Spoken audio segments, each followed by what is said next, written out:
구약 성경을 이렇게 쭉 읽어보면 사실 이제 파노라마처럼 이렇게 길게 펼쳐져 있기 때문에 구약 성경 전체를 요약한다는 게 그게 결코 쉬운 게 아니에요.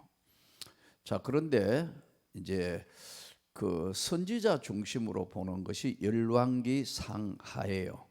열왕기 상은 엘리야 중심, 열왕기 하는 엘리사 중심, 이렇게 선지자들을 중심으로 보면 구성이 되어 있어요.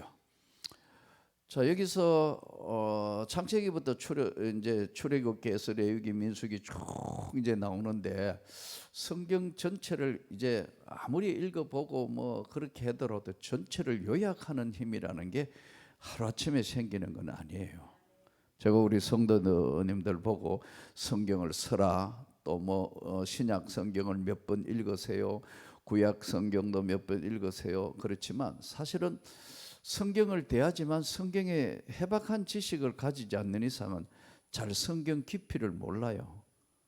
또 그리고 성경을 깊이 이해해야 사실은 신약 성경에 와서 예수님이 하신 말씀이나 사도행전이나 로마서, 고린도전후서, 갈라디아서, 에베소서, 뭐 빌립보서 이런 서신서들도 충분히 이해할 수 있는 배경이 돼요.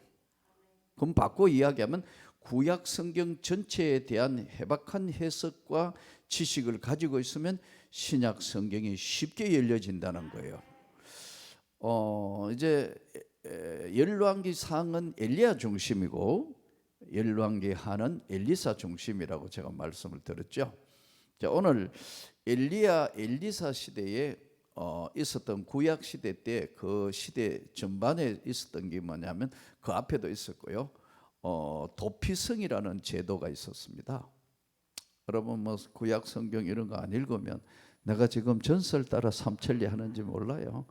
그래서 이 성경을 알리는 사람하고 성경을 읽는 사람하고 설교를 해보면 빨아들이는 것 같은데, 이 성경을 알리는 사람은 이게 무슨 소리 하는 건가, 복 주시는 이야기인가, 뭐 이게 뭔지를 잘 구분을 못해요. 자, 그런데 이제 도피성이 이스라엘 당시의 나라는 48개 성읍이 있었어요. 48개 성읍. 우리로 이야기하면 뭐 시, 도 이런 이제 도는 아니겠고 이제 아마 시, 면 이런 단위처럼 이렇게 48개 성읍의 중심으로 해서 모여 살았어요. 그런데 사람이 살다가 보면 고의적이냐 아니면은 계획적이냐, 사람이 사람을 죽이는 건 무조건 사형이에요. 그렇잖아요? 그래서 이스라엘 나라의 법령 제도, 그게 10계명이에요. 그 다음에 이제 율법이 나오고요. 쭉 이렇게 나오는데 사실은 성문화된 성문화법들, 함무라비 법전도 있고 인류의 역사를 보면 법이 쭉 정해진 게 비슷해요. 근데 가장 모법이라고 볼 수 있는 게 10계명이에요. 안 믿는 사람들에게는 1, 2, 3계명은 해당이 안 되잖아요.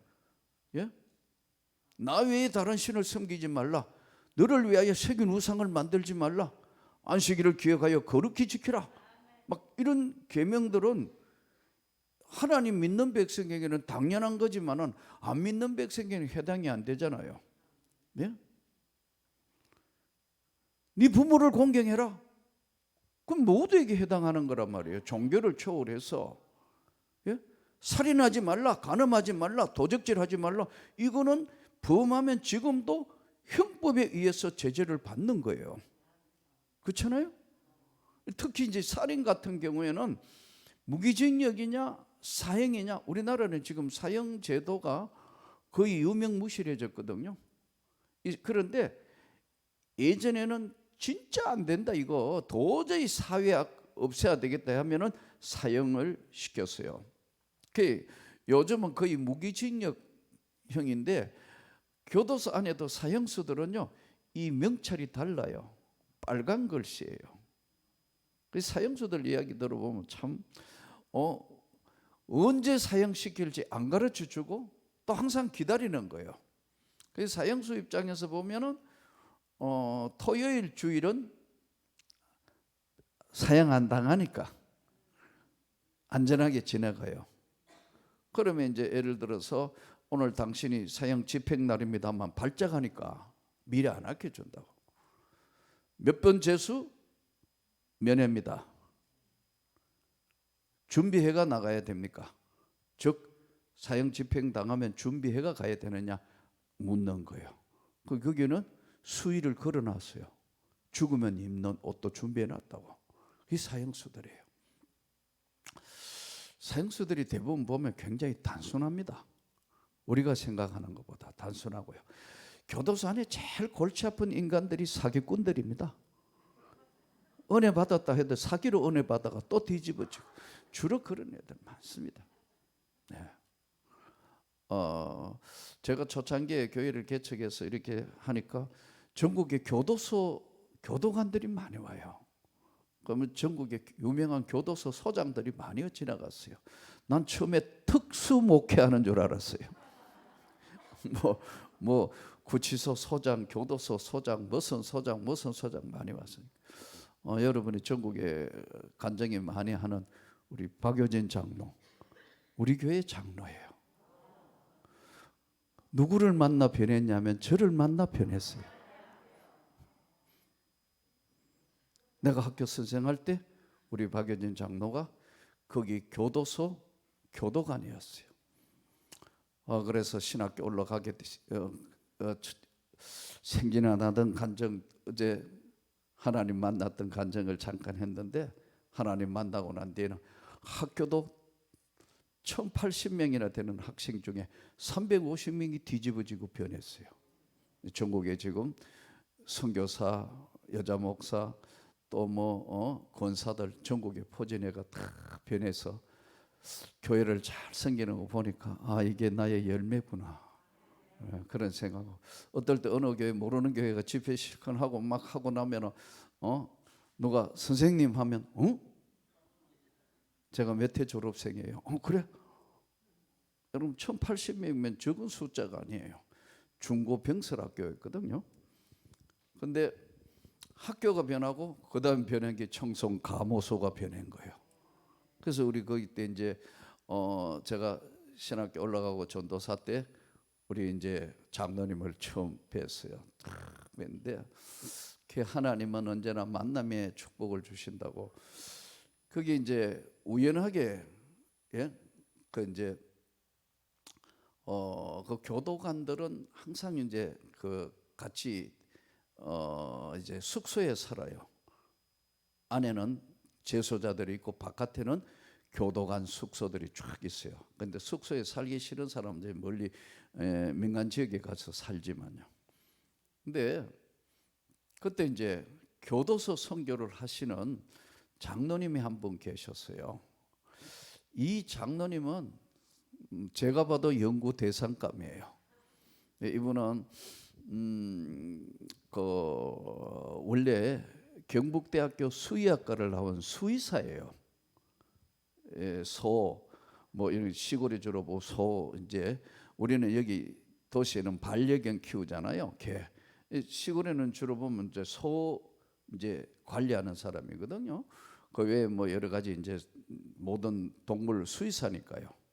근데 이분이 어머니가 아주 열심인 권사님이었고 아버지가 장로님이셨어요. 장남인데 이제 여러 가지 인생의 어떤 그런 것도 있었는데 젊어서 뭐가 발작됐냐면 천식이에요. 이 천식 환자들이 이렇게 칵 쏘잖아요. 이제 갑자기 숨이 콱 막혀오면 칵 쏘는 에즈볼라. 그래서 대학을 졸업하고 다른 사람들 다 도시에 있고 그런데 자기는 공기 좋은 데 살아야 되기 때문에 경상도 청송군 진보면이라는 그 청송보감호소에서 나오면 있는 첫 읍내예요. 그 읍내에서 위로 이래 보면 이제 학교가 하나 큰 학교가 당시에 있는데 제가 거기 근무한 거예요. 나는 대구 시내 7지에 있다가 인생과 삶이 귀찮아가지고 하도 복잡한 일이 많아서 나를 모르는 곳으로 가겠다고 지원해서 거기 간 거예요. 그래서 가보니까 또 못 살겠어. 1년만 있다고 와야 되겠다 하는데 하나님이 붙들어 가지고 5년을 그 학교에 머물었어요. 거기에 제가 학생과장을 했어요. 그러던 어느 날 어제 잠깐 말씀드린 성령의 불을 받은 거예요. 내 힘으로 어떻게 할 방법이 없어요. 할 수 없이 이제 신학교 올라오게 되고, 아까 말씀드린 이제 막 학생들이 막 뒤집어지고 변하고 난리. 그 다음에 내가 떠난 뒤에도 그 다음에 막 계속해서 그 복음 전도회라고 만들어서 막 계속 학교에서 동아리 활동을 하고 해서 수많은 이제 학생들이 변화가 일어났어요. 자, 그런데 이제 교도소 거기 있었던 거기에 이제 그 장로님이 우리 학부형이었어요. 우리 반 반장 아버지예요. 근데 이놈이 이제 아주 똑똑하기도 하고, 그런데 지금 그 남편은 이제 의사예요. 이제 앞으로 뭐 의료 선교사 나간다 하는데 그러냐고 내가 웃으면서 기도 많이 해야 되겠네 그랬는데, 이제 장로님이 젊은 날 시골에 이제 가서 거기에 이제 공기 좋은 데 살다가 시골 학교에 초등학교 여선생님하고 만나서 결혼을 했어요. 그런데 이제 한편 마음속에는 항상 그 하나님을 너무너무 사랑하고 그런 마음이 있는데, 몸이 겨울 되면 여기서 저기 걸어갈 때 쉑쉑 소리가 나요. 천식. 그래서 이제 급하면 이제 칵 쏘는 거예요. 자기가 칵 쏘아서 이제 확장해야 되는데, 이분이 이제 어느 날, 이분의 이야기입니다. 어느 날 칵 쏘아야 되는데 이건 못 쏘은 거예요. 타이밍이 안 맞은 거예요. 쓰러졌어요. 그래서 거기서는 고칠 수가 없으니까 산소 마스크 대가지고 안동에 있는 병원으로 나간 거예요. 근데 병원에 나갔는데 거의 의식이 없는 거예요. 그래서 의사가 눈도 까보고 뭐 이렇게 했는데 이 죽었다 이거. 근데 이분이 독특한 영적 체험을 한 거예요. 내 이야기가 아니고 이분의 이야기입니다. 김 장로님 이야기예요. 지금 그 교회의 원로 장로님이에요. 원래 84인가 5인가 그래요. 근데 얼굴이 동안이에요. 그래서 얼마나 가슴이 뜨거운지 나보고, 목사님 제가 아프리카 선교하러 가려고 하는데 어떻게 생각하세요? 내가 관두세요. 교도소는 잘 지키고 있으세요. 내가 아주 재밌는 분이에요. 이분이 이제 쓰러졌는데 독특한 체험을 한 거예요. 이분의 이야기입니다. 자기가 보니까 자기 몸은 죽어 있는데 자기가 빠져나와가 자기를 봤대요. 독특한 경험이잖아요. 그래서 이제 의사 선생님하고 간호사가 이거 사망행 같다. 그런데 자기가 빠져나와가 자기를 보면 나 살아있는데. 그런데 그 의사와 간호사 분이 하는 얘기를, 자기가 자기 몸에서 빠져나와가 자기를 봤대요. 근데 옆에서 누가 그러더래요. 내가 너를 다시 살려보내마. 너는 갇힌 자들을 위해서 선교해라. 그게 이제 꿈틀꿈틀하며 깨났대요. 그래가지고 병원에서 난리가 나가, 보통 뭐 한 4분 정도 이게 우리 의학적으로 이게 공기가 이 산소가 호흡이 안 되면 이제 브레이크 되는데, 골든 타임이라 그러잖아요. 우리가 소위 의학적으로. 어쨌든 멀쩡한 거예요. 그래서 돌아와서 그때부터 교도소 선교한다. 갇힌 자를 위해서. 그래서 자기가 성경을 뭐 마태복음 25장에 끝에 가서 내가 줄이고 목마르고 나그네 되고 벗었고 병들고 갇혔을 때 돌아봤냐. 예수님이 이렇게 물었는데, 언제 예수님이 옥에 갇히고 그렇게 해가 다 그 했습니까 하니까, 이 중에 가장 작은 소자에게 안 한 것이 내게 안 한 것이고, 이 중에 가장 작은 소자에게 한 것이 내게 한 것이다. 그걸 읽으면서 하나님이 원하시는 것이 이것이었구나. 그 기도하고 있는데 청송 가모소 교도소가 거기 진보라는 지역의 광덕이라는 동네에 세워진 거예요. 그러니까 전두환 대통령 시절에 전국에 사진을 찍어서 재소자들이 제일 도망 못 갈 수 있는 장소가 어딘가? 거기라고요. 실제로 가보면 뒤에는 절벽이에요. 새처럼 날아서 도망 안 가는 이상 도망갈 수가 없어요. 앞에만 지키면 돼요. 뒤에는 곧바로 이렇게 직선에 가까운 산이니까. 옛날에 천주교 항상 핍박할 그 당시에는 천주교 피신 장소로 알려져 있던 장소예요.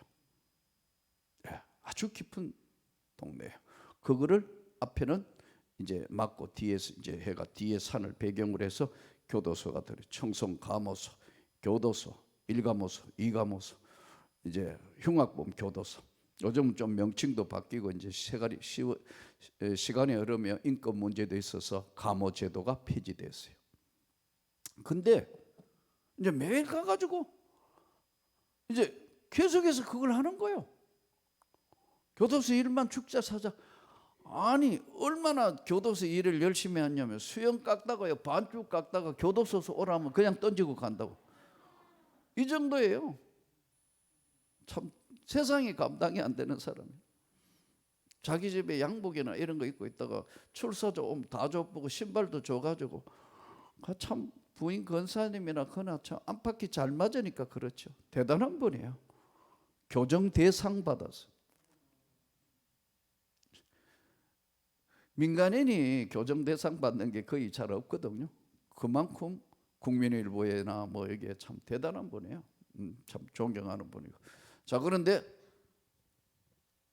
제가 성령을 받고 변하니까 우리 반장 이 딸이 아빠 우리 선생님이 미쳤어. 선생님 미치다니. 곱게 안 미쳤어. 뭐 어떻게 미쳤는데 하니까 막 계속 예수님 이야기만 하고 막 수업 시간에 난리 나서. 근데 선생님이 이야기만 애들이 다 뒤집어져가 막 방언하고 난리가 났어 지금. 그래? 그러니까 이분이 나를 만나러 학부형이니까 쫓아왔어요. 나를 보더니 내 손을 잡고 우시는 거예요. 이 지역에 내가 은혜 받고 너무나 외롭고 힘들었는데 여기 하나님의 성령의 사람이 나타났다. 선생님 하면 막 울더라고요.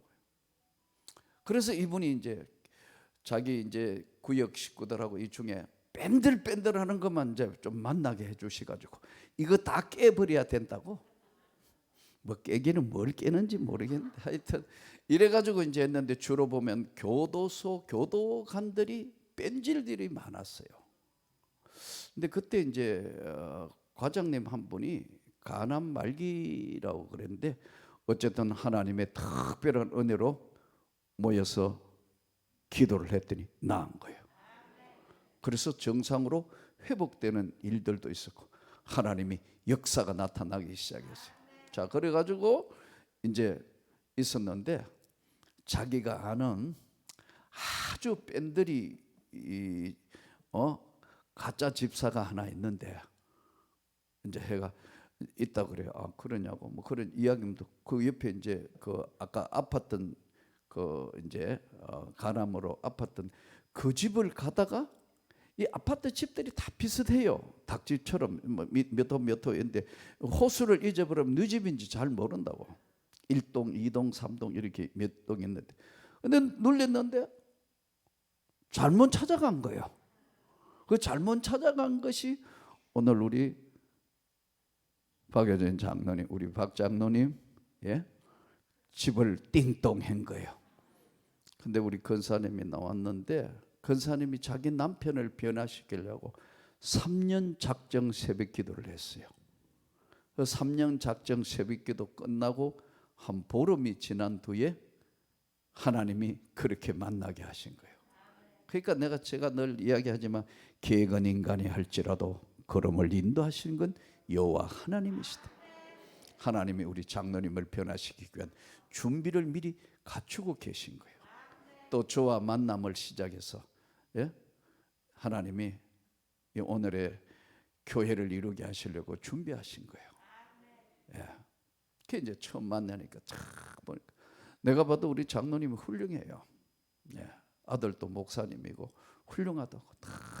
우리 권사님 세상이 감당 안 되는 기도꾼이고 그래요. 자, 그런데 그때는 아니에요.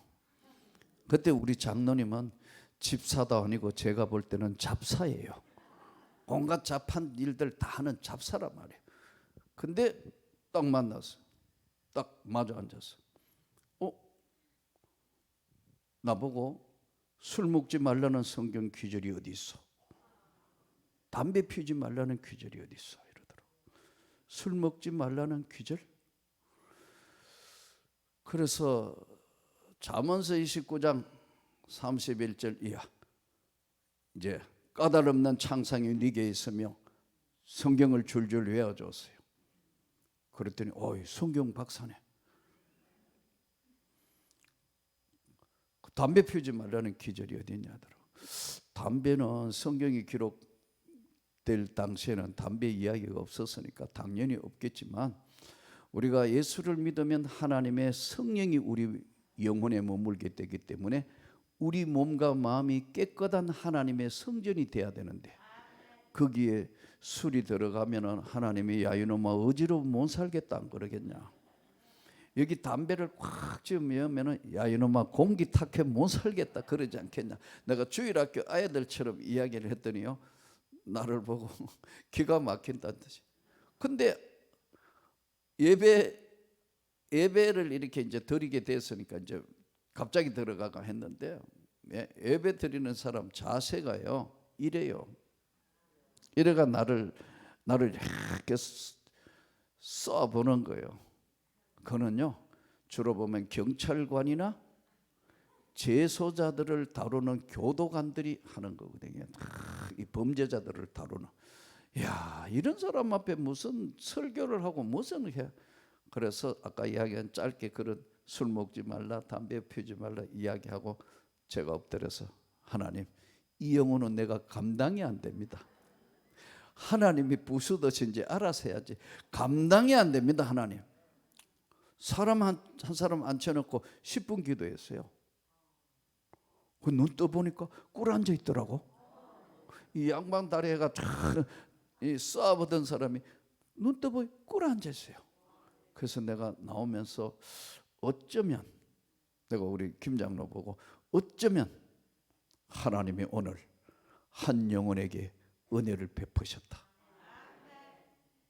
그러고 집에 와서 내가 우리 집 사람 보고 오늘 교도소 내려갔다가 왔는데 그 만났던 사람이 어쩌면 하나님의 성령이 임한지 모르겠다. 근데 이제 내가 나가고 이제 난리가 난 거예요. 담배를 하루에 그 당시에 2갑 피운 사람이에요. 내가 솔직하게 말해봐라. 언제부터 피웠냐. 중학교 3학년 때부터 피웠다더라. 아주 올드니까. 근데 매일 피우던 담배를 딱 무는 순간에 으악! 속이 뒤집어지는. 성령께서 거부하시니까. 그러니까 여러분 뭐 남편이 술 먹고 아무 상관이 없고 담배 피우고 아무 상관이 없고 진짜 성령 받으면 저절로 끊어지는 거예요. 예. 하나님이 싫어하시는 건 안 하게 되시니까. 그래서 이런 이제 변화가 일어나면서 이제 막 교도소에 막 난리가 나가지고 이제 막 전체적으로 막 교도관들이 들썩거리고 이 많은 재소자들이 변화가 일어났어요. 제가 오늘 서두에 왜 이런 말씀, 그리고 이제 시골에 있다가 시골 청송 감호소에 있다가 제가 서울에 개척교회 할 때 하나님께서 부르셔서 서울구치소로 올라오면서 우리 교회 이제 장로가 된 거예요. 그래서 원로 장로님으로 몇 년 전에 은퇴했어요. 나는 12월 31일부로 작년 12월 30일 지금 한 보름 전에 35년 10개월을 개척교회를 마무리하고 원로 목사로 이제 은퇴를 하고 본격적으로 세계 선교사를 돕기 위한 이제 선교 일을 시작을 했어요. 사랑하는 성도 여러분, 아까 말씀드린 이 김 장로님 이런 분들, 우리 박 장로나 이런 사람들, 또 이 자리에 앉은 여러분들은 다 하나님의 성령의 사람이라고 나는 믿습니다. 이 성령의 사람은 하나님의 성령으로 이끌림을 받지 아니하면 우리가 생각하는 세상하고 하나님이 보시는 세상이 다르기 때문에 항상 성령의 사람은 말씀을 붙들어야 되고 기도하여 깊은 기도를 통하여 하나님께 늘 가까이 있어야 하고 동시에 믿음으로 살아야 하는 것이 성령의 사람들에게 하나님이 요구하시는 거예요. 오늘 본문에 이제 엘리야 시대 때 아까 말씀드린 것처럼 48개 성읍에서 6개 도피성이 있었어요. 부지 중에 고의적으로 살인을 한 게 아니고 부지 중에 살인을 할 경우도 있다. 그 예를 들면 이런 거예요. 도끼를 들고 나무를 이렇게 하는데 도끼 자루가 빠져버렸다. 근데 이 도끼 자루가 날아가서 옆에 사람에게 맞아서 사람이 사망했다. 그럼 어떻게 돼요? 실수로 사람을 죽인 거 아니에요. 그러나 살인한 자는 반드시 살인한 자는 죽이게 율법에 되어 있으니까요. 그럼 어떻게 해요? 그 죽은 사람들의 가족과 부모가 형제가 가만히 있겠어요? 죽이려 그럴 거 아니에요? 그래서 할 수 없이 이 제일 가까운 48개 성읍 중에서 6개 도피성이 있는데 제일 가까운 데로 빨리 도망가야 되는 거예요. 도망가서 그 안에 들어가면 못 죽이는 거예요. 법이. 이게 도피성 제도예요. 그러나 고의로 살인한 자는 도피성에 들어올 수 없어요. 그럼 죽여요. 그러나 부지 중에 고의 아니게 어쩔 수 없는 살인을 하게 될 경우에 도피성 안에 들어가면 그 안에 있어야 돼. 밖에 나오면 죽어요. 그런데 언제까지 그 안에 있을 수 있느냐? 그 안에 들어갔는데 그 안에 성 안에 도피성 안에 대제사장이 돌아가시면 밖에 나올 수 있어. 그러니까 도망자는 대제사장이 늙은 제사장이면 희망이 있어. 근데 자기보다 젊은 대제사장이면 먼저 죽어버려요. 뭔 말인지 이해가 되죠? 이게 도피성 제도예요. 또 하나는 지금 이제 구약 성경을 여러분 쉽게 이야기하는 겁니다. 난 사실 집사 때 이게 성경 100독 이상을 읽었어요. 지금 생각하니까 하나님이 선생할 때 목사를 만들기 위한 과정이었던 것 같아요. 나는 지금 이제 내 인생을 돌아보니까 그런 것 같아요. 그러니까 신학교 가도 무슨 이야기 지금도 그렇지만 성경 하도 100도까지는 카운트했는데 그 다음에는 카운트를 안 했어 이제. 그러니까 성경만 들면 빙빙빙빙빙 성경 하나가 다 돌아간다고 이게. 예. 그 끝에 목회인 것 같아요. 자, 그런데 또 하나의 제도가 뭐냐 하면요, 선지학교 제도예요. 이 선지학교가 오늘 이야기하면 신학교예요.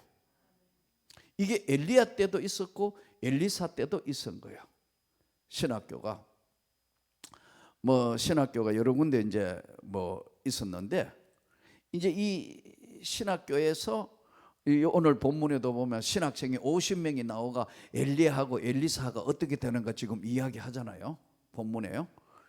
이 엘리사 시대 때도 이제 그 신학생의 남편이 죽으니까 아내를 어떻게 도와줄 것인가 이야기가 나오는 거예요. 그러니까 엘리야 때 엘리사 때 신학교, 그걸 선지학교라고.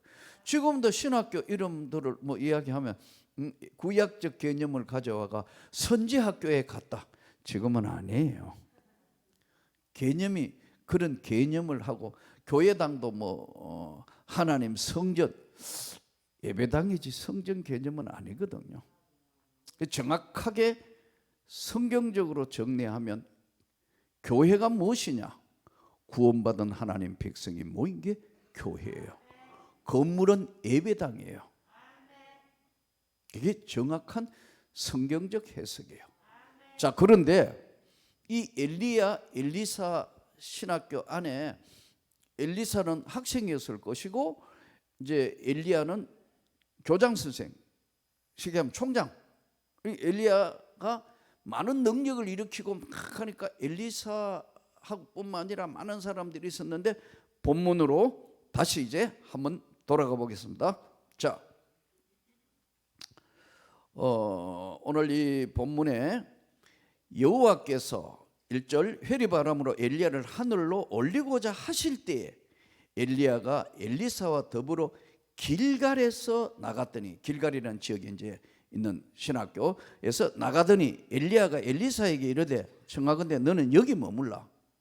엘리야는 엘리사에게 계속 주문하는 게 뭐냐? 나 따라다니지 말고 여기 있어. 나 따라하지 말고 여기 있어. 3번 반복해요. 너는 여기 머물라. 계속해서 보면 그렇습니다. 여호와께서 나를 베델로 보내시라 하니 엘리사가 대답은 또 똑같이 3번 대답이 똑같아요. 여호와께서 살아계심과 당신의 영혼이 살아있음을 두고 맹세하노니 내가 당신을 떠나지 않습니다. 여기 머무르라. 따라오지 마. 아니, 죽기 살기 갈 거요. 아주 우리말로 쉽게 하면 죽어도 안 떨어져. 껌딱지처럼 붙어서 오지 마. 껌딱지처럼 붙을 거야. 오지 마. 지금 이런 얘기 아주 쉽게 이야기하면 이 비유가 맞는지 모르겠는데 계속해서 그거예요. 이 2사람이 이제 베델로 내려가니 베델에 있는 선지자와 제자들이 엘리사에게 나와 가로되 여호와께서 오늘 당신의 선생을 당신의 머리 위로 데려가실 줄 압니까? 즉 성천할 것을 하나님이 꽉 데려가시는 걸 알고 계시나요? 이렇게 지금 묻는 거예요. 나도 또한 아노니. 아무 소리 하지 마. 가만히 있어. 이거 보면 엘리야와 엘리사 사이가 특별한 관계이기도 하고, 제자 중에 여러 명 있지만은 엘리사가 최고의 리더급이기도 하고, 아주 묘한 지금 선지 학교의 지금 하나의 그림을 볼 수 있어요. 자, 여기서 4절 엘리야가 그에게 이르되 엘리사야 청하건대 너는 여기 머물라. 똑같은 소리 계속 한다니까요. 나를 여리고로 보내니라. 베델로 간다 하다가 또 여리고로 간다 하셨다. 여호와께서 살아계신가 당신의 살아있음을 두고 맹세하노니 떠나지 않습니다. 껌딱지처럼 붙어 있을 거요. 가라 하지 마세요. 지금 계속 반복하는 거예요. 그리고 또 이제 6절에 엘리야가 또 엘리사에게 이르되 너는 여기 머물라. 여호와께서 나를 요단으로 보내시니라. 베델, 여리고, 요단 막 바뀌잖아요. 그죠? 장소가. 이때 맹세하노니 내가 당신을 떠나지 않겠습니다. 여기 있어. 안 돼. 나는 안 떠나요. 나는 껌딱지처럼 당신을 붙들어 갈 거예요. 내가 베델로 간다니까. 아니 뭐 베델로 가거나 말거나. 여기 있어. 내가 여리고로 가. 여리고로 가거나 말거나 난 껌딱지처럼 붙어 있을 거예요. 여기 있으라니까. 지금 이 이야기예요. 아주 쉽게 이야기하면 3번을 계속해서 반복한다니까요. 그런데 이제 하도 껌딱지처럼 붙어 있겠다 하니까 이제 엘리야가 드디어 이야기하는 겁니다.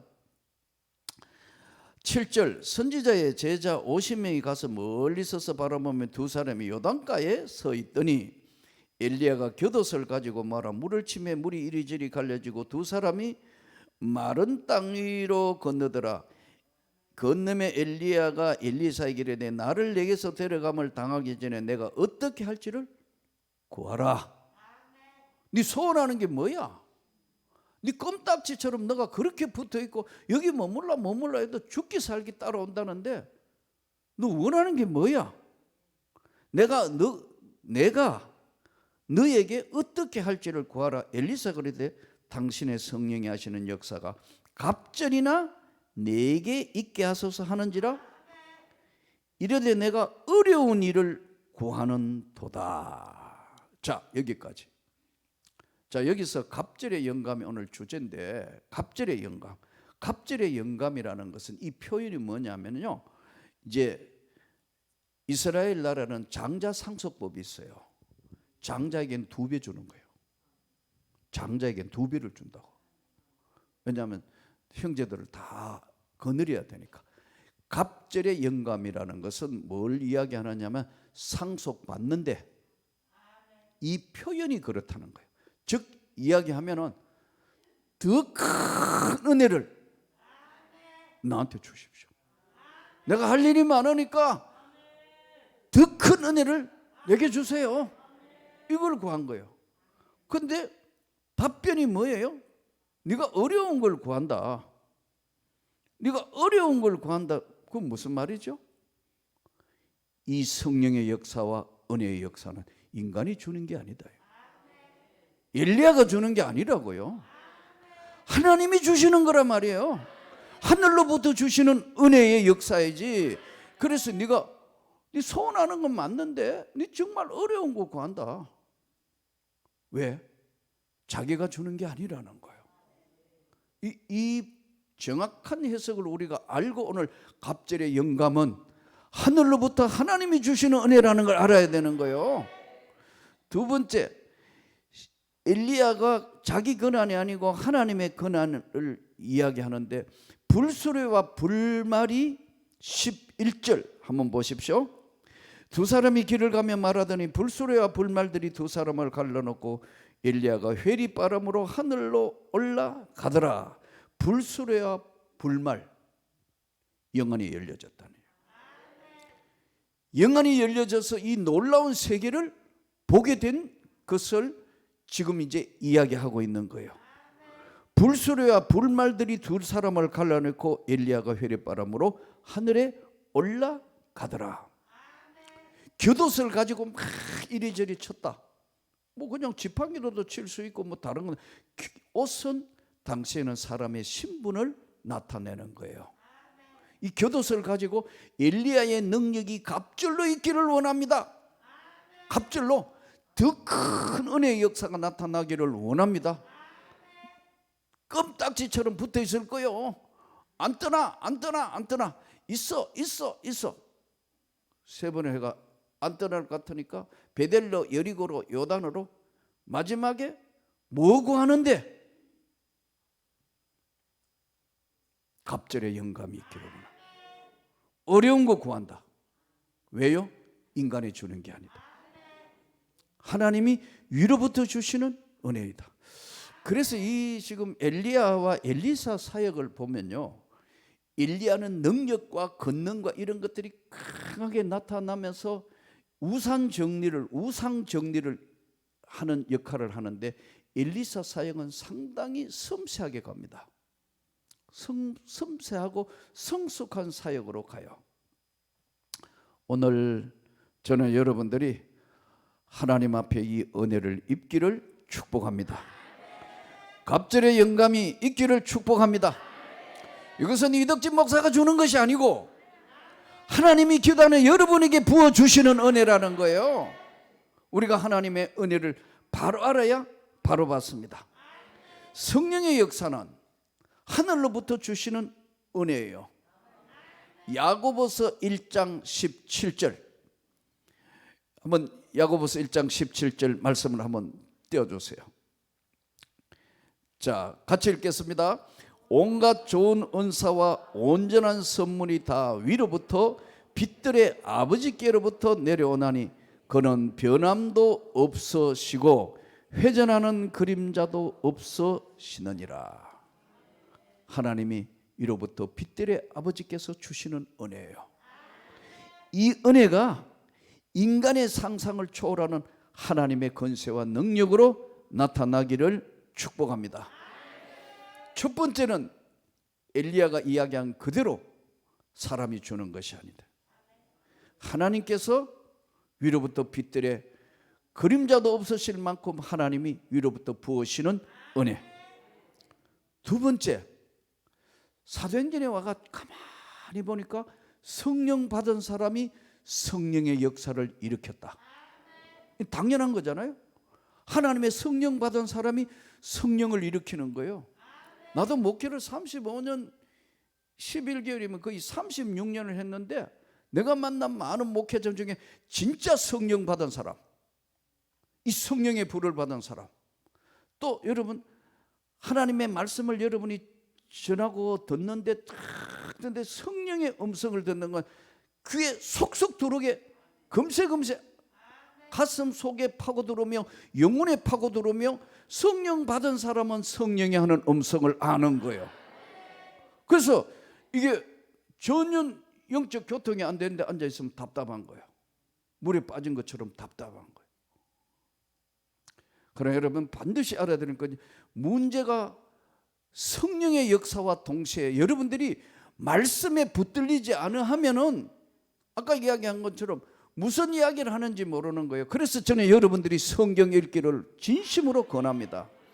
예수 믿는다 하면서 1년에 1독도 안 해요. 뭔 얘기야 이게? 예수 믿는다 집사 권사 뭐 1년에 성경을 1독도 안 해요. 이게 자꾸 말씀은 지워지는 거거든요. 천국의 문은 여러분 과거의 문이 아니에요. 현재의 문이에요. 그러니까 성경을 안 읽으니까 앞에 읽었던 옛날에 읽은 다 지워지는 거예요. 이게 뭔가? 목회자는 안 그런 것 같아요? 지금도 성경 오전에 계속 성경 읽다가 내려왔어요. 이 나이에 지금 이 다초점이가 안 맞고 해도 읽어보고 왜요? 말씀이 육신이 되어 우리 가운데 오신 예수예요. 영혼의 양식이에요. 요즘은 성경책도 잘 안 가져다녀요. 다 이 손 안에 있다고 스마트폰을 들고 다니고 이래가 보고 이러고 있는 아니에요. 읽으셔야 돼요. 성경 말씀이 주의 말씀은 내 발의 등이요 내 길의 빛이라 했는데 말씀을 읽으셔야 한다고. 그래야 하나님과 가까이 있는 거예요. 이 성령이 위로부터 주시는 것인데 성령 받은 사람이 성령을 일으키고 전달해요. 성경에 보면은 사도 바울이 사도행전에 자기가 하나님 만났던 다메섹 사건을 3번 간증해요. 예? 3번 9장, 22장, 26장 이렇게 보면은 내가 다메섹에 있는 형제들에게 이 참 이제 자기가 대제사장 공문을 받아가지고 예수 믿는 자를 핍박하러 가다가 변화가 일어났다. 하나님 만난 이야기 이제 바울이 쭉 이야기를 하는데 사도행전 9장에 보면은 갑자기 이제 빛이 나타나서 엎어져서 소리가 들려서 이제 앞을 못 보는 맹인처럼 돼서 이제 그 지가라는 동네에 내려가 있는데 하나님께서 기도하는 아나니아에게 아나니아야 성경에 보면요 너가 지가라는 거리로 내려가라. 거기 사울이라는 청년이 지금 기도하고 있는데 네가 가가 걔한테 기도를 해주라.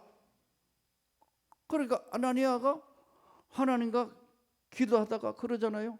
하나님 이 지금 사울이란 청년은요 보통 놈이 아닙니다. 이거 예수 믿는 사람 잡아 죽이고 하는데 오는 건데 이 소문이 자자한데 걔한테 가가 기도하라니까 그게 무슨 말입니까? 아니야. 그는 내가 택한 그릇이다. 이방을 향하여 그를 사용하기로 내가 택한 그릇이다. 가라. 아나니아가 내려가서 앞을 못 보고 있는 바울에게 기도를 하잖아요. 형제 사울아.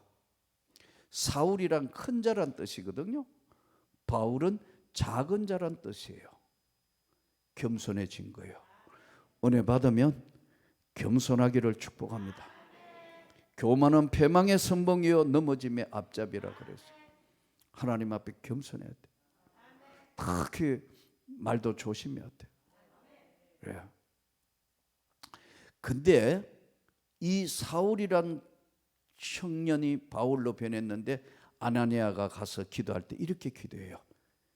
형제 사울아, 내가 길에서 만난 예수께서 나를 보내어 너로 기도하게 하니 나는 너를 위하여 진심으로 기도한다. 그러자 눈에서 비늘 같은 것이 떨어졌더라. 이 비늘 같은 것이 떨어졌다는 게 이게 뭐냐면 영혼의 눈이 열린 거예요. 우리말로 아주 쉽게 하게 하면 영혼이 열린 거예요. 사랑하는 성도 여러분, 오늘 엘리야가 엘리사와 대화하는 장면에서 갑절의 영감이 내게 있기를 원합니다. 인간이 주는 게 아니고 하나님이 주시는 것이다. 두 번째 보세요. 얼마나 많이 거절합니까? 여기서 내가 목숨을 걸고 내 영혼 하나님 앞에 맹세하노니 내가 당신을 떠나지 않습니다. 내가 당신의 영혼이 살아있음을 두고 여호와의 살아계심과 하나님 살아계신다면 나 절대 떠나지 않는다. 당신을 붙들 거다. 이야, 결사적이잖아요. 3번 거부, 3번 이러니까 안 될 것 같으니까 뭐 구해? 갑절의 영감을 구한다. 그래? 어려운 거 구하는구나. 하나님이 주실 거다. 오늘 하늘로부터 내리는 은혜를 구하여 충만한 역사로 변화되기를 축복합니다. 기도가 능력이 되게 하시고 말씀이 능력이 되게 하시고 성령의 역사가 권능이 되게 하옵소서. 엘리야가 엘리사에게 한 이야기 그대로 어려운 걸 구했는데 그대로 됨으로 하나님의 한 시대에 엘리사 세대를 열어가는 거예요. 사랑하는 성도 여러분, 오늘 또 우리가 하나님이 주시는 이 은혜 충만하게 받기를 주 예수 이름으로 축복합니다. 성령 받은 사람이 성령 받는 데 있을 때 같이 역사하기 때문에 이렇게 기도원에 모여서 기도할 때 성령을 경험하게 되는 거예요. 또 이미 성령을 받은 사람은 다시 재충전하는 충만하게 채우는 역할을 하게 하는 거예요. 이 성령이 강력하게 임하면은 하나님께서 영적 분별할 수 있는 영분별의 은혜를 주세요. 또 하나님이 영적 권세를 주세요. 영적으로 기도할 때 하늘의 놀라운 능력이 나타나는 영적 권세, 하나님의 말씀을 읽을 때 그것을 깨닫게 하는 영감, 또 하나님께서 우리에게 주시는 영력, 영성, 이 모든 것은 하늘로부터 주시는 은혜예요. 인간의 힘으로 주는 것이 아니라 말이에요. 오늘 또 한번 구하기를 축복합니다. 생각지도 아니하는 기도 속에서 하나님이 질병의 치유도 주시고, 말씀을 들을 때 회개의 영을 부어주시고, 은혜를 받을 때 성령의 놀라운 능력과 권능을 은혜를 체험하면 바뀌는 거예요. 사람이 바뀌어요. 아까 말씀드린 내가 가르치던 제자들 중에는 우리 교회 권사들도 있고 남편은 장로들이고 뭐 장로님들도 있고 하나님이 복을 주시는 거예요. 또 제가 본 많은 세계는 오늘날도 우리가 하나님 앞에 간절히 구하는데 이렇게 구해야 됩니다. 첫째는 욕심으로 구하면 안 됩니다. 내 욕심으로 구하는 게 아니에요. 첫째는 하나님의 은혜를 사모해야 합니다. 두 번째는 내 지나온 삶의 부족과 내 모자라는 걸 하나님 앞에 회개할 때, 회개할 때 부으시는 성령이에요. 너희가 각각 회개하여 성령을 선물로 받으라 그래요. 내가 이거 욕심으로 구해가 뭘 어떻게 해가지고 뭐 내 대단한 하나님 나를 불쌍히 여기시라고, 나를 치료해 주시라고, 하나님 나를 궁휼히 여기시라고, 하나님 나와 함께 하시라고. 그럴 때 회개할 때 하늘로부터 내리는 놀라운 역사와 능력이 나가는 겁니다. 저는요 이 은혜를 받기 전에 한 계기가 있었어요. 제가 86년도 2월 13일에 그 성령의 불을 받았는데 1월 달에 징조가 있었는 거예요. 그러니까 이거를 하나님께서 미리 하시는 예비 동작이신 것 같아요. 마음이 공허한 거예요. 86년도 되니까. 왜냐하면 나이도 이제 35, 36이 되는데 내가 이 시골 학교에 계속 있어야 되는 건가? 적어도 교수는 해야 되는 거 아닌가? 시골 학교에 이제 중간에서 뭐 교육위원회에서도 대구 시내 1급지로 들어오라는 동 뭐 주변에서 막 그러는데 시골 학교에 있으니까 시야가 좁아지잖아요. 사람이 사는 게요, 우리나라 옛날 말에 사람 나면 서울로 가고 말은 제주도로 가라 그러잖아요. 이 시골에 사니까요, 뭐 돌아봤자 동네 사람 다 한다니까. 조금 있으면 면단이에요. 너 집에 숟갈 몽댕이 몇 개인지 다 한다니까요. 학부형들 뭐 다 얼굴 다 좋은데 한 5년 있으니까. 근데 막 예수 믿는다고 정신없이 막 한데, 누가 나에게 좋은 조건으로 다시 이제 대구 시내로 학교 교사 발령을 낼 테니까 들어라 하더라고. 내가 첫 번째 한 말이 뭔 줄 아세요? 열심히 은혜 받고 예수 믿었을 때니까 예수 믿기 바빠가 갈 수가 없다 그랬다. 이게 오늘 우리로 이야기하면 얼마나 바보 같은 대답인데, 더 좋은 조건으로 오라는데 예수 믿기 바빠가 못 간다니까. 딱 대답이 뭐냐면 미친놈 이러더라고. 그런데 그 기간 속에 있으면서도 그렇지만도 채울 수 없는 게 있는 거예요. 내 영혼에 채울 수 없는 거. 그때 내가 맨날 내가 한 말이, 아내에게, 우리 집 사람은 5대를 믿는 집안의 여자니까 내가 아내와 내가 주변 사람한테 늘 한 얘기예요. 이 터질 듯한 이 가슴을 채울 수 없는 이거는 뭐로 채워야 되냐. 집에 가면 아내도 있고 자식도 있고 다 있고 뭐 직장도 있고 다 있는데도 채울 수 없는 이거는 어떻게 채워야 되느냐. 이거는 하나님의 은혜로 채워야 되는 거예요. 하나님의 은혜로 채워야 되는 거라고.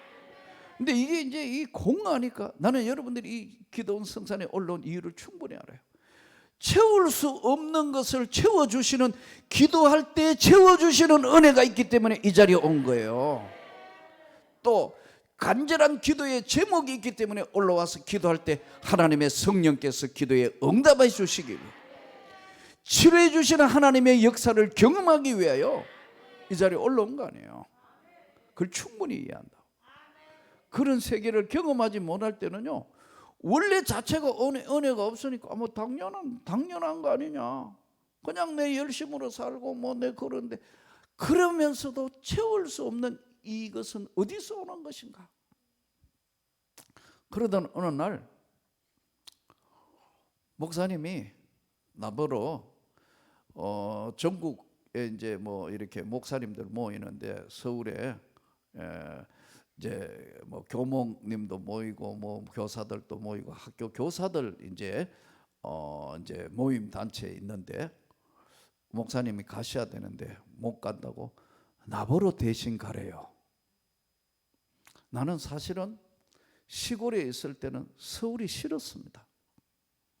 좋지 않는 추억이 있어가지고. 그래서 서울은 나하고 안 맞다 이렇게 생각하니까 항상 서울은 지나가는 동네예요. 그냥 휙 지나가가 외국 갈 때 갔고 친구 잠깐 만나 갔다가 내려오고, 여기 살 사람이 아니니까. 근데 목사님이 출장비 줄 테니까 다녀오시오 그래요. 그래서 속으로 안 갈 건데 이래 생각했는데, 순종이 제사보다 낫다 했는데, 그래 가지 뭐, 알겠습니다. 그래서 이제 혼자만 간 게 아니고 또 한 사람 데리고 같이 이제 서울에 올라왔는데, 100주년 기념감에서 이제 전국 교사 기독 동아리 모임을 하는 거예요. 근데 이제 거기 이제 끼어 들어가 앉아 있는데, 그 당시에 이제 우리나라에 유명한 이제 목사님들 이제 쫙 와서 강의하고, 돌아가신 성결교 이만신 목사님 오셔가지고 이제 그 집회도 하고 강의도 하시고 뭐 이제 뭐 유명한 분들이 다 오가 하시더라고요.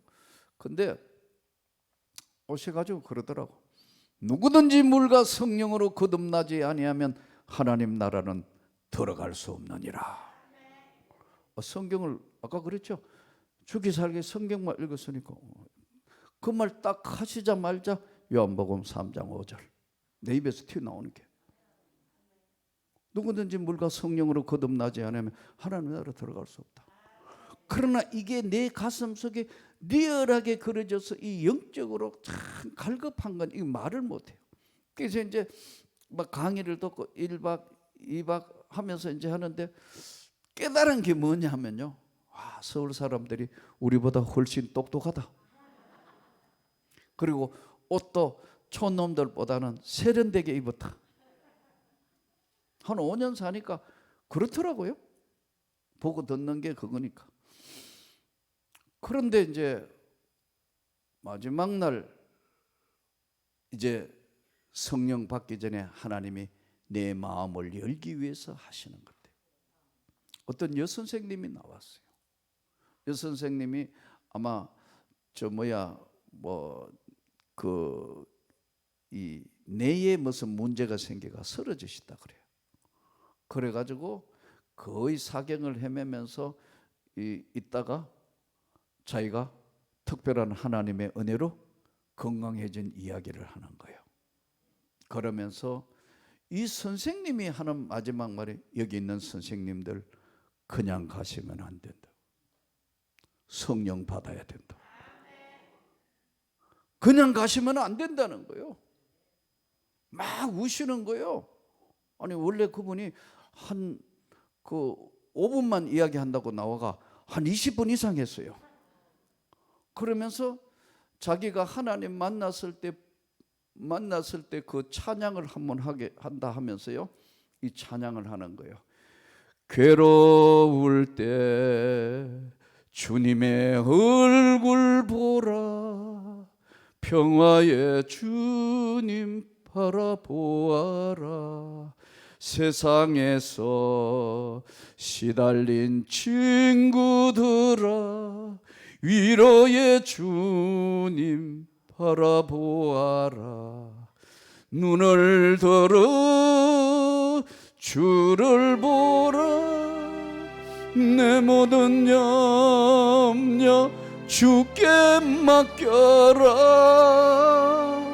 슬플 때에 주님의 얼굴 보라, 사랑의 주님 안식 주리라.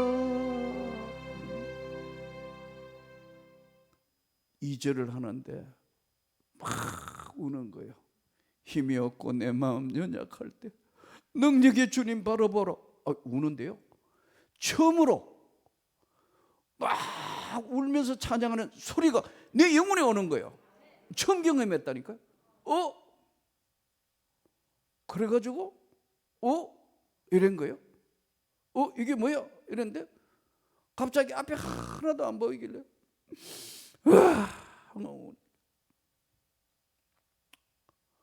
혼자서, 그때 한 2시 반 3시쯤 덜 돼서 끝났어요. 다 교사들 다 하고 거기에 가방까지 챙겨가 지금 나오려고 하다가 울다가 시간이 얼마나 흘렀는지 모르겠어요. 100주년 기념관에 수희 아저씨가 선생님 죄송한데 문 닫아야 돼. 보니까 1월 달이니까, 지금처럼 1월 달이니까 바깥에 어둠살이가 벌써 끼었어요. 집으로 가야지. 그래서 가방을 들고 다시 이제 경상도 안동을 거쳐서 청송이라는 동네로 들어가니까요. 그래서 이제 청량리에 가서 열차를 탔어요. 그게 야간 열차거든요. 늦게 이제 장사하는 사람이 가는데 이제 청량리 열차에 탔는데 그때까지도 눈물이 마르지 않는 거예요. 그래서 앉아가지고 원인도 모르겠어. 하여튼 채울 수 없는 내 영혼에 채울 수 없는 이것을, 그 선생님 눈을 들어 주를 보라, 내 모든 염려 주께 맡겨라, 그 찬양 하나가 내 영혼을 흔들어 놓은 거예요. 그래서 오니까 만석이라. 그러니까 이렇게 앞뒤로 앉는, 쫙 앞만 보는 게 아니고 한 앞뒤 이쪽으로 보는데 이 아주머니 장사하시는 야간에 아주머니 2분, 3사람하고 나 혼자 이렇게 앉아 있는데 계속 양복 입은 내가 멀쩡한 게 엉엉이니까 이게 미쳤나 미쳤나. 이렇게 나를 이렇게 보는 것도 내가 그걸 느끼면서도 그칠 수가 없는 거야. 밤새도록 울면서 청량리에서 안동에 내려서 집으로 들어가니까 일찍이 들어가니까 아내가 고생했어 그러더라고. 집에 앉아가지고 우니까 왜 그래? 내 첫 마디가 뭔 줄 아세요? 예수 잘못 믿었던 것 같아. 나 오늘 또 이 말을 하니까 가슴이 멍멍한데, 여보 내가 예수를 잘못 믿었던 것 같아. 우리 집 사람이 눈이 덩그레가 이래 딱 보더니요, 깨졌다 그래.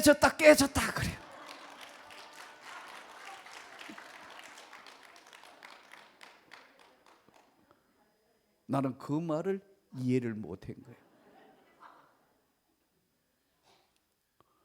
그리고 2월 13일. 그래서 학교에 이제 그 당시에 이제 뭐 1월 달에는 방학이니까요. 학교 이제 조별로 근무하러 올라가가 이 복음성을 몰랐던 거예요. 그냥 혼자 내 모든 염려 주께 맡겨라 맨날 이거만 하는 거예요. 이제 앞에 거는 다 모르고. 그랬더니 음악 선생님이 나를 탁 인생님 왜요? 했더니 내가 가르쳐 줄게 하더니 그걸 복사를 했는 걸 하고 피아노 치면서 천선생이라는 분인데 피아노 치면서 자기가 먼저 하는 거야. 괴로울 때 주님의 얼굴 보라. 그러니까 또 교실에서 음악실에서 조상직처럼 우리 집 사람은 가게만 하면 깨졌다 하지. 그러고 2월 13일 밤에 기도하는데 어제 말씀대로 들어갔다가 성령의 불을 받아. 저는 오늘 여러분에게 다시 말씀드립니다. 마음을 여십시오. 마음을 여시라고. 엘리야가 엘리사하고 하는 대화에 끝까지 나는 붙들겠습니다. 네가 어려운 걸 구하는구나. 그래, 하나님이 주시는 것이며 여러분들이 아무리 뭐한다 하더라도 여셔야 나같이 강팍한 인생도 하나님의 은혜 주실 때 예비하신 것처럼 오늘 마음을 열어 성령의 불을 받기를 원합니다. 충만으로 채우기를 원합니다. 예수의 권세와 능력이 여러분에게 임하기를 주 예수 이름으로 축복합니다.